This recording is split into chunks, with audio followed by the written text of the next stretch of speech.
Hai Contoh Vika, selamat Halo pagi. Contoh Yohana, selamat pagi. Gimana kondisi hati Contoh hari ini? Aduh, kondisi hari ini sih puji Tuhan baik ya. Cuman kayaknya kemarin tuh agak sedih banget sih Contoh. Oh, kenapa sedih Contoh? Iya, soalnya kemarin itu lihat anak-anak remaja kita tuh pada ngebully satu sama lain. Waduh, memang ya anak-anak Iya. sekarang kayaknya banyak yang bully. Iya bener banget, mereka nggak tahu tuh kalau misalkan dampak negatif dari bully itu. Tapi dengar-dengar mereka udah baikan loh. Bener Contoh. Iya, mereka Wah, bahkan puji Tuhan pelayanan banget. bareng. Udah pelayanan bareng. Iya. Wah, seneng banget kalau gitu dengernya. Puji Tuhan ya, karena Tuhan kita luar biasa. Iya, sanggup mengubah hati. Bener banget. Walaupun- Tuhan kita sanggup mengubah hati mereka. Iya, walaupun tadinya mereka saling menyakitin, tapi kalau bisa mengampuni itu kan hebat banget ya. Wah, seneng banget nih dengarnya. Iya, kita jadi senang dengarnya. Contoh, Mm-mm. jangan lupa ada teman-teman juga di rumah. Ah, masa sih? Iya, kita sapa mereka. Coba sapa dulu kalau gitu.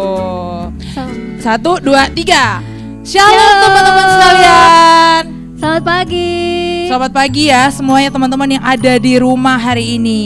Senang sekali kalau hari ini kita bisa ketemu lagi sama mereka. Betul. Dan berjumpa lagi dalam acara Ini Teens Talk. Nah, hari ini kita akan bahas topik apa sih, Contoh? Apa ya? Kayaknya hari ini kita bakalan bahas soal ngebully Contoh. Oh, ngebully. Ya, memang itu jadi topik yang menarik ya di kalangan Bener remaja. banget, karena teman-teman kita nih kadang-kadang nggak tahu mereka suka ngebully, tapi ternyata efeknya itu bakalan negatif sama teman-teman yang mereka bully Contoh. Bener banget. Bahkan sempet nih baca berita ada anak remaja yang harus diamputasi jarinya karena dibully Waduh, sama teman-teman ngeri di sekolah. banget ya Contoh ya. Iya, ngeri banget. Nah, untuk membahas topik ini lebih lanjut lagi, kita kedatangan narasumber.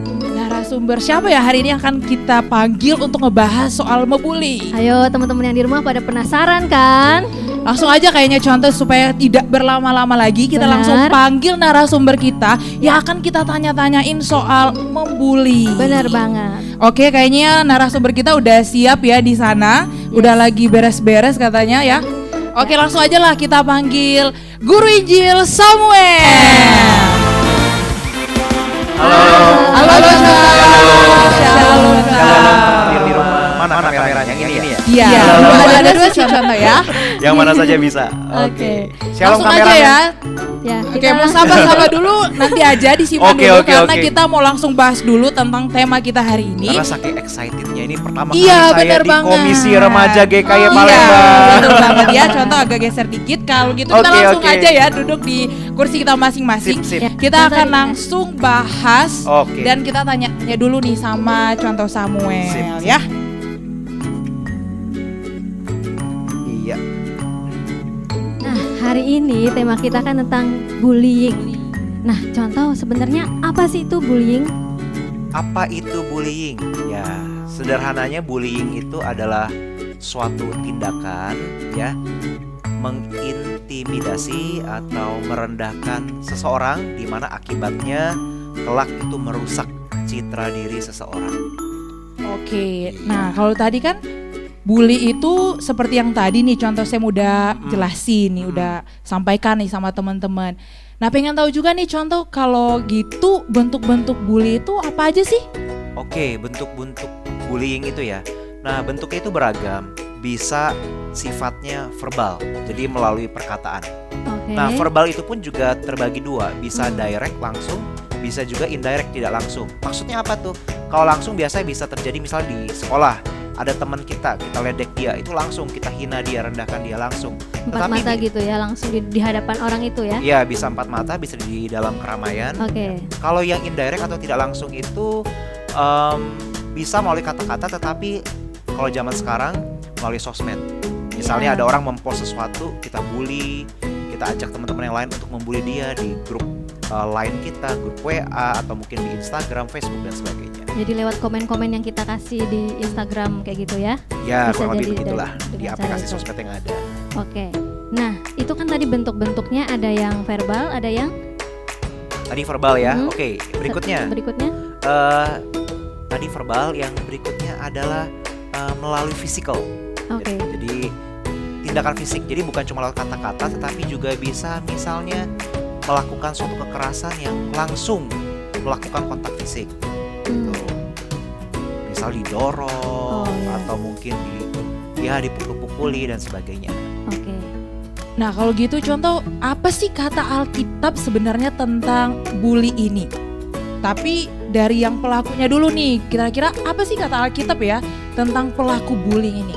Oke, nah yang namanya bullying itu memang istilah ini tidak ada di dalam Alkitab ya, bullying gitu. Dalam terjemahan Alkitab terjemahan bahasa Inggris pun tidak ada kata bullying begitu ya.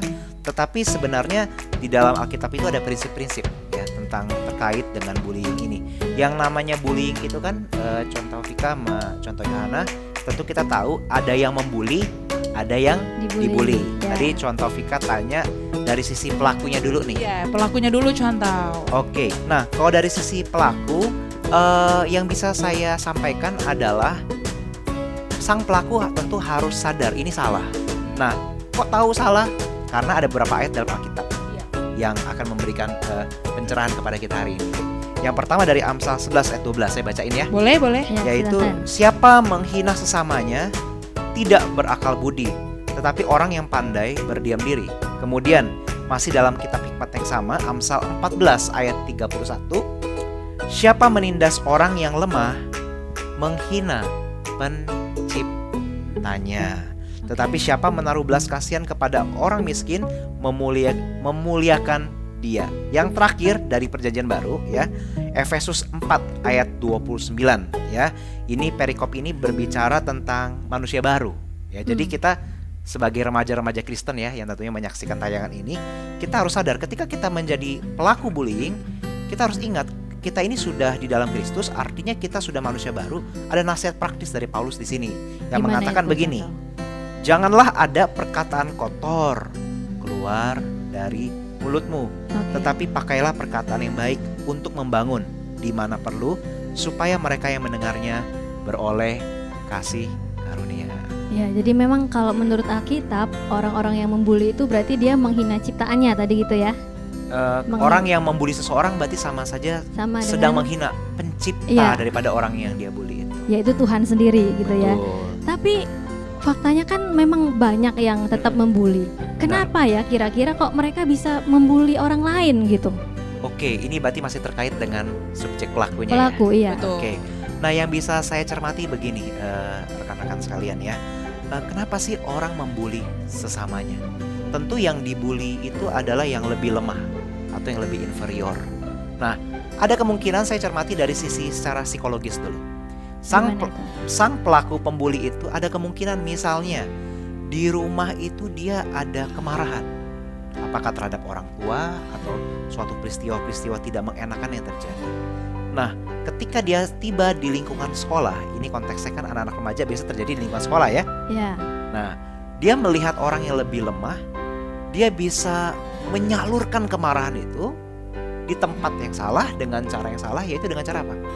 Menindas orang-orang yang di mata dia lebih lemah atau inferior. Karena dia mau exercising his power. Dia merasa dia ini punya power, dia ingin lampiaskan kemarahannya, dan dia ingin tunjukkan aku nih punya something loh. Nah mungkin juga selain ada kemarahan, ada rasa kurang diakui di rumah atau kurang dihargai.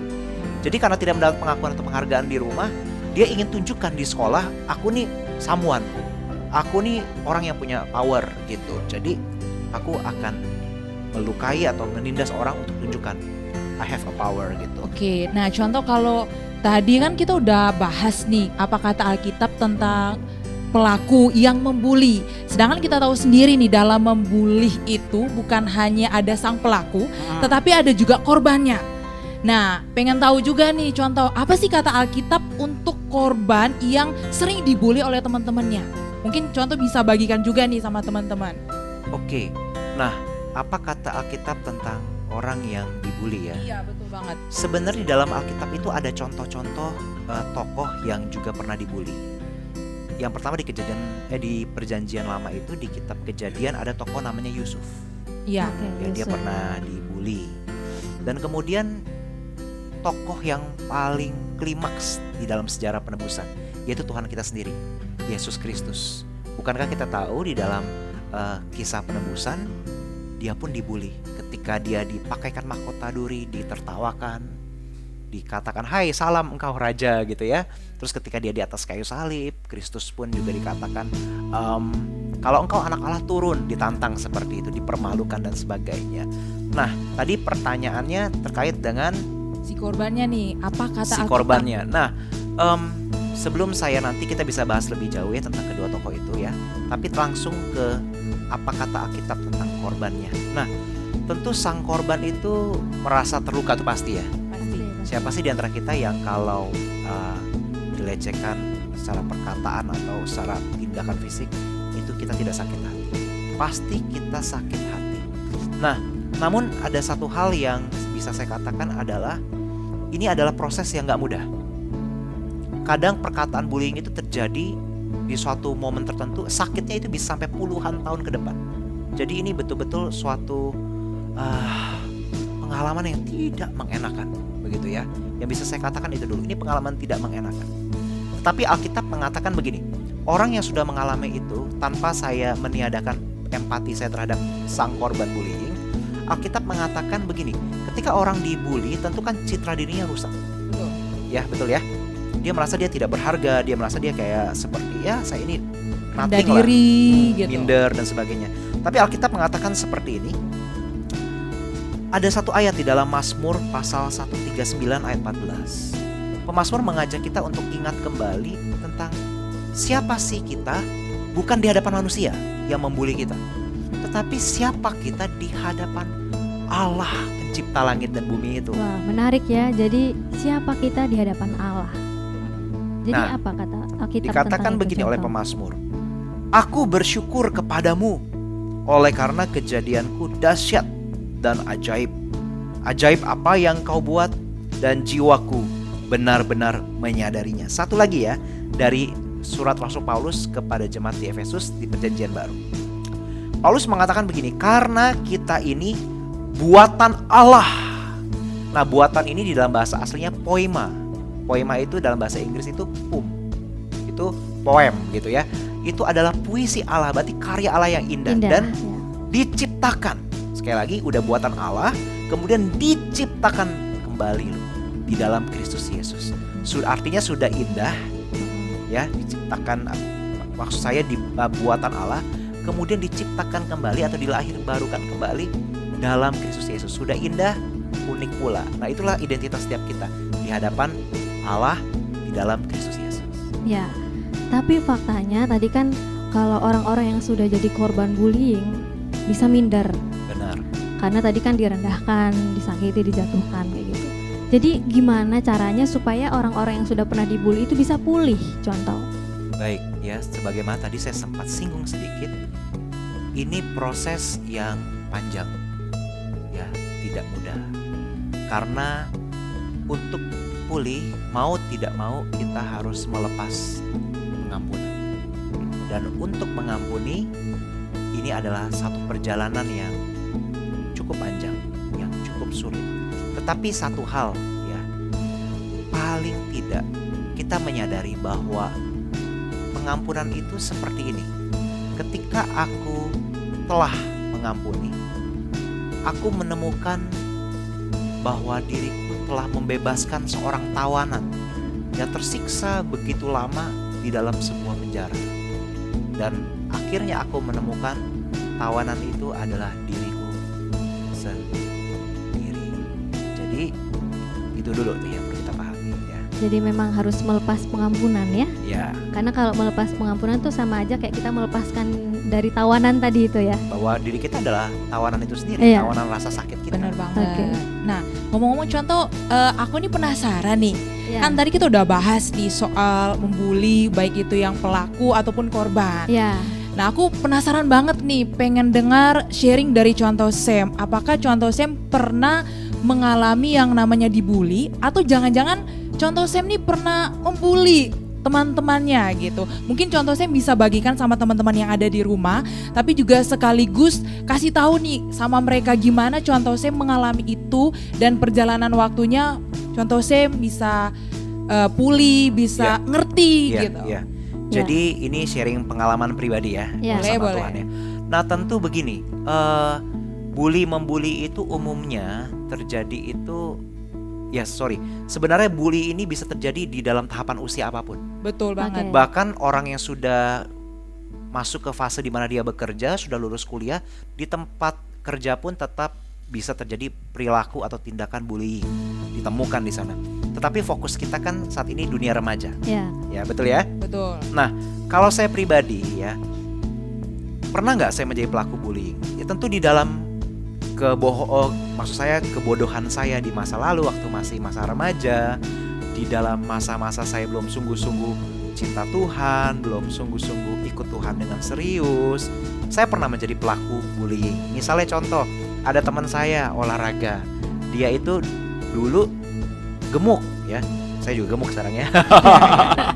Tapi dulu tuh saya kurus. Nah, Oke. kameramen kita ketawa. Mana kameramen? Wah. Yang dulu ya. Just kidding ya, pemirsa di rumah ya. Jadi dulu tuh saya kurus, jadi saya bisa main bola ya, bisa main basket dengan normal lah gitu. Ada teman saya yang gemuk ya, saya suruh jadi kiper, kemudian teman saya umpan, saya tendang lagi bolanya, kebobolan kita ketawain, umpan lagi, saya tendang lagi, kebobolan, wah jadi bahan olok-olokan. Kenapa? Saya menghina dia sebagai pribadi yang perutnya gemuk, jadi nggak lincah. Terus pernah juga ada teman saya yang bentuk mukanya itu agak kotak. Nah, saya ledekin dia, teh kotak, muka kotak.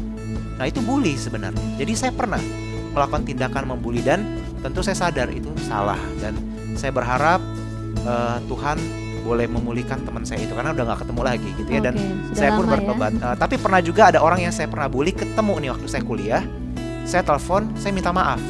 Oke. Nah, jadi itu dulu ya kalau untuk yang pernah nggak membuli. Iya. Tapi tadi ditanya berikutnya, pernah nggak dibully? Bully. Nah, tentu pernah juga di masa-masa SMA, di dalam masa-masa mencari jati diri ya.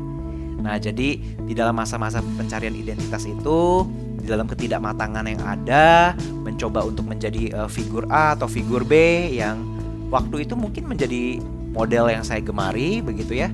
Nah, tetapi karena mencoba mengikuti itu, kemudian membuat teman-teman itu merasa tidak nyaman, dibully, diledek-ledek dalam perkataan, bahkan pernah juga melalui tindakan fisik ya, kurang lebih seperti itu.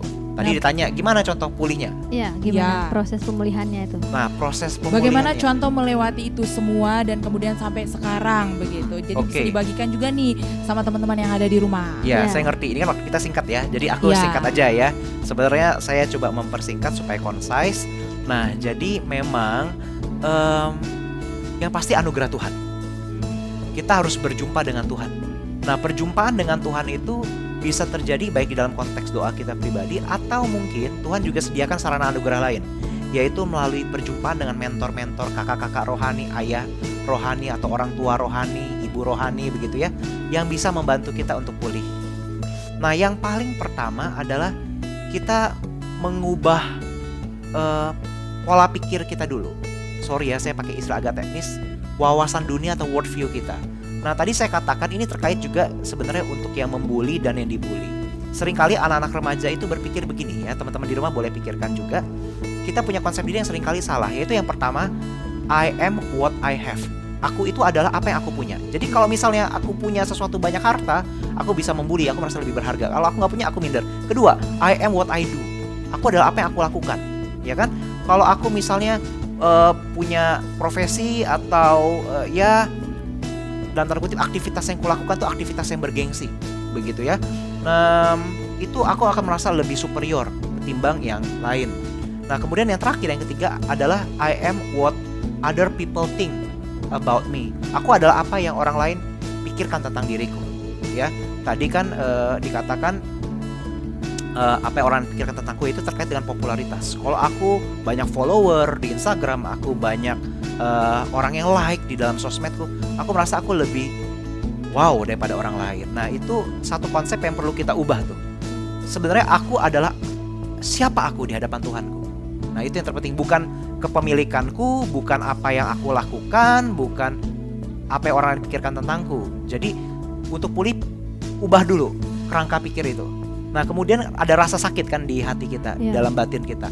Nah, kita harus, teman-teman, dalam proses ini kita harus ingat pengalaman yang menyakitkan itu. Kita nggak boleh tekan.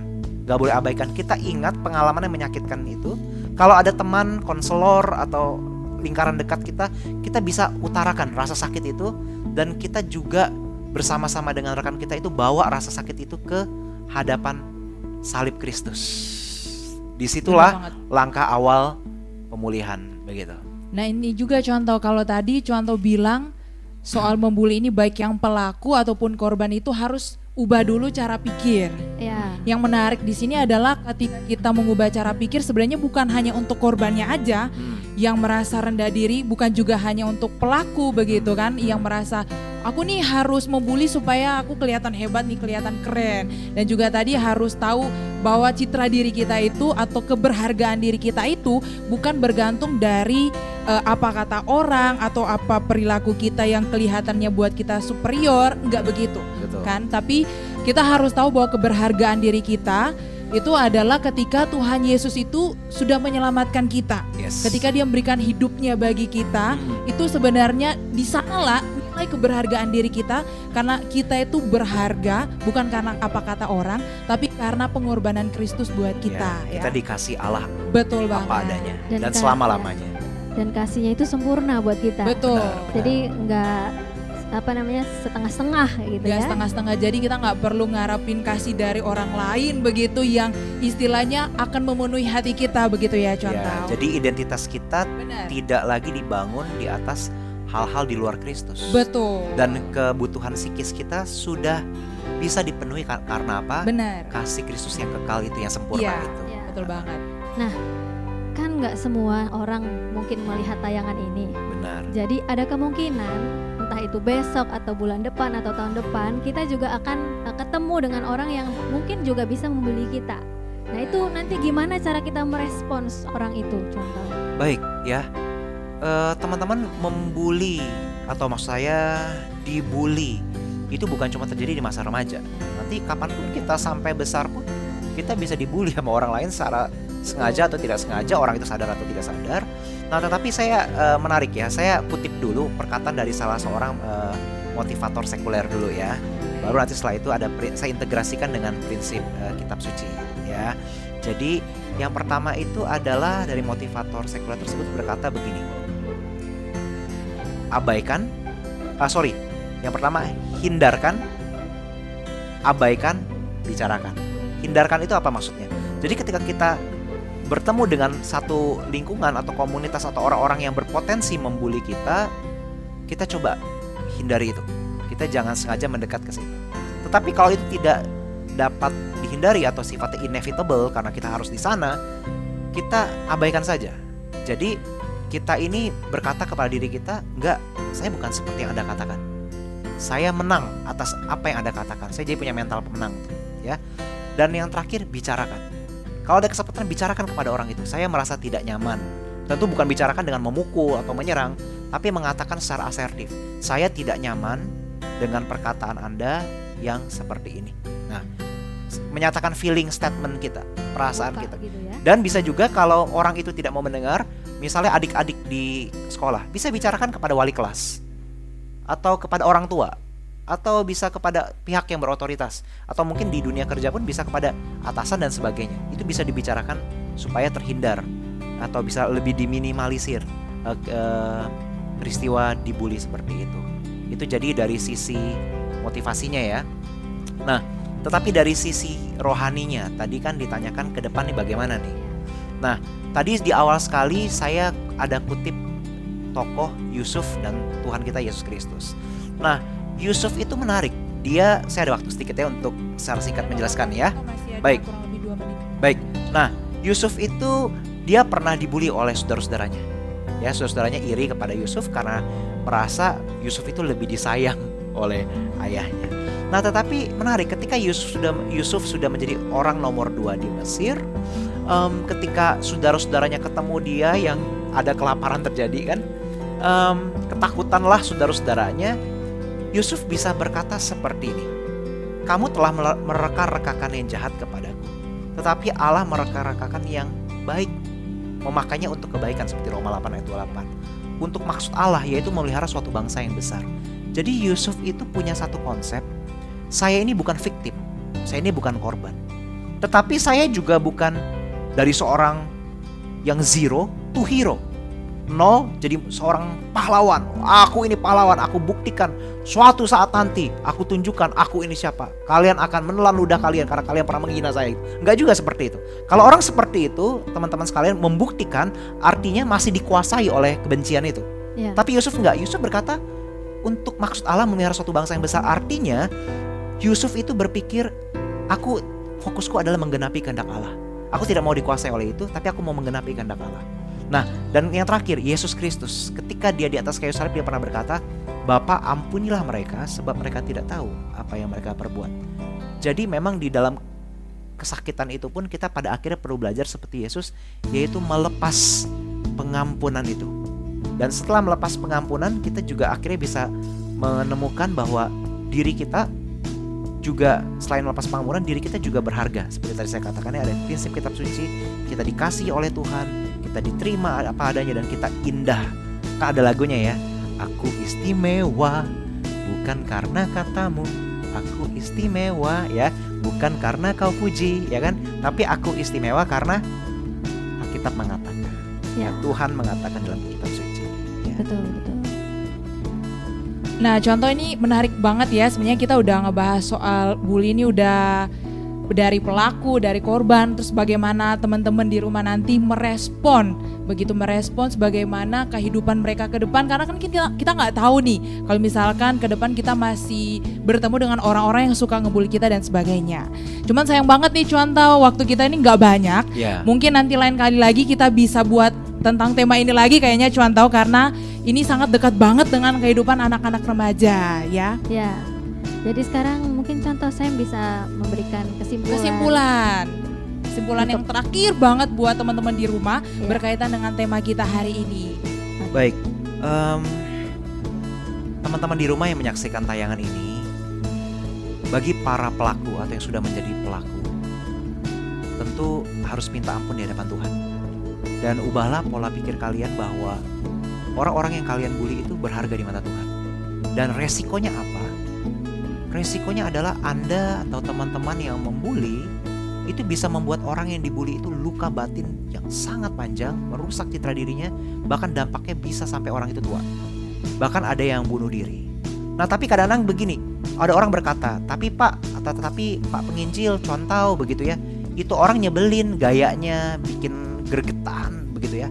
Nah, disitulah justru kita harus belajar mengerti kenapa orang itu nyebelin, kenapa orang itu bikin kita gregetan, kenapa sampai kita pada akhirnya harus bikin grup tanpa orang tersebut, grup bayangan without si A atau without si B begitu ya di dalam grup lain kita atau grup WA kita, padahal ada satu grup yang dimana semuanya ada tuh di kelas kita gitu ya. Nah, kita harus belajar justru mengerti, berempati, mengasihi. Kenapa teman kita itu cari perhatian sih? Mungkin dia butuh sesuatu yang dia nggak dapat di rumah. Di situ kita sebagai anak-anak atau remaja-remaja Kristen, kita justru tanggung jawab kita apa? Kita mendekati, kita mendoakan dia kekurangan kasih. Mari kita menjadi Kristus yang hadir atau menghadirkan Kristus. Dalam artian Kristus sudah selalu hadir. Tapi mau saya merefleksikan kasih Kristus kepada teman-teman itu yang nyebelin. Nah, kemudian bagi teman-teman yang sudah dibully, ya mungkin pelakunya nggak lihat tayangan ini. Yang ingin saya katakan adalah kepada teman-teman begini: milikilah mental pemenang. Kalian tidak dipengaruhi oleh apa kata orang itu. Kalian tidak lagi dikuasai oleh tindakan orang itu. Punyalah mental pemenang bahwa kalian itu adalah seorang yang dikasihi Tuhan dan berharga, dan kalian punya potensi yang unik yang Tuhan berikan. Jadi tidak usah compare harta papa mamamu dengan harta papa mama dia. Gak usah compare nilai matematikamu, nilai biologimu, gak usah compare itu. Compare boleh hanya untuk memompa semangat, tetapi maksud saya adalah kamu paham dulu dirimu itu spesial di mata Tuhan, punya karunia khusus, talenta khusus, kamu kembangkan, dan nanti kamu kelak punya suatu puzzle yang spesial, ya, part yang spesial di dalam puzzle-nya Tuhan, di mana itu adalah the only you are the one, begitu, di dalam kerajaan Allah. Gitu. Oke. Terima kasih untuk contoh Samuel yang sudah menjelaskan tentang bullying ini, dan kita mau sama-sama meresponi tentang apa yang sudah kita dengarkan ini dengan kita menaikkan satu pujian yang mengatakan menyatakan bahwa hidup kita ini berharga di mata Allah. Ya. Mari kita berdiri Bisa contoh. berdiri ya. Ya. Jadi teman-teman di rumah tuh harus selalu ingat bahwa keberhargaan diri kita sekali lagi ya contoh tidak bergantung dari bagaimana kata orang, dari apa yang kita miliki, karena keberhargaan diri kita seperti tadi udah disampaikan juga sama contoh Sam itu karena kasih Kristus yang sudah memberikan hidupnya bagi kita. Yes. Ya, Betul dan sekali. kasih itu sempurna adanya. Ya. Hidup kita berharga bagi Allah dan kita diciptakan menurut gambarnya.